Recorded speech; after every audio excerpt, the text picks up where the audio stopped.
شاعر يكتب بالعربية لكن قلبه ينبض بالكردية. عادوا وفي سلة الأيام سنبلة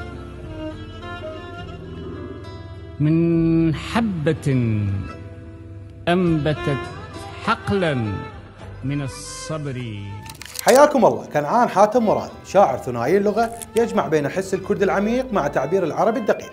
ولد كنعان عام 1972 في مدينة خانقين. تلقى تعليمه الابتدائي في مدرسة الإباء في بغداد، وأكمل دراسته المهنية في صناعة المشتل النموذجية.